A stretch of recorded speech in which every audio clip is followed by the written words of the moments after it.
36-hour curfew has been announced in Sri Lanka as a state of emergency has been enforced amidst violent protests against food and fuel shortages. Now, this move, I'm talking about the curfew, has been aimed at stopping new protests, and it comes 2 days after crowds set vehicles ablaze near the president's private residence. The military has since been deployed. It has the power to arrest anyone without a warrant. This is Sri Lanka is in the midst of a major economic crisis. My colleague Shrija is there in Colombo. She joins us. Shrija, the curfew has now come into play. Where are you? How are you? What do you see around us? Give us an update. Your eyes on the ground there in Sri Lanka.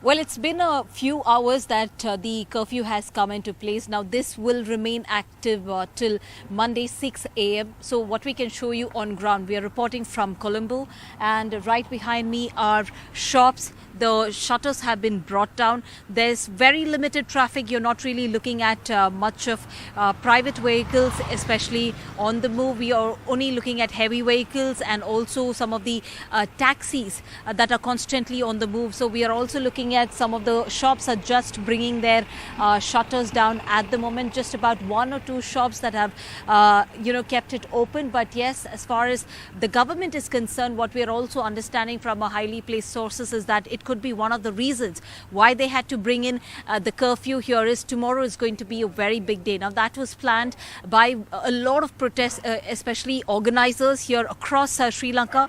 They were planning to organize major protests in the major cities in Sri Lanka, the country Sri Lanka tomorrow, and to clearly keep the protesters at bay so that they cannot mobilize them in huge, large numbers. We see the government immediately had to impose this curfew. So people are, when you're looking at what's really happening here on ground, people are going home, and there is checking that's happening at various checkpoints, vantage points. Police have been deployed.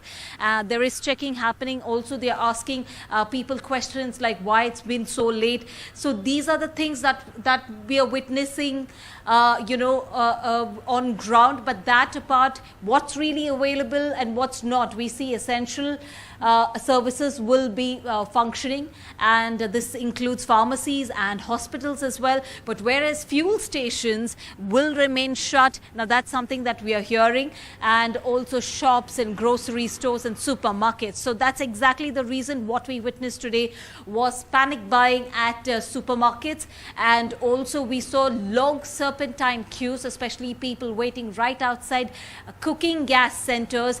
And when we spoke to them, they also tell us that they've been waiting, they've been going home and coming back for the last 7 days, and they've just got it lucky today when they got especially the cooking gas cylinder nearly after 7 days. So there was some sort of rush that we had witnessed. But as it is, if you're talking about fuel at various fuel petrol stations, we did witness even today, though the shipment had arrived at the Sri Lankan shores, nearly 40,000 metric tons, we continue to see queues right outside fuel stations. Well, hopefully that fuel will get to those who need it the most. Thank you so much, Shrija, and stay safe, and we look forward to more of your reports.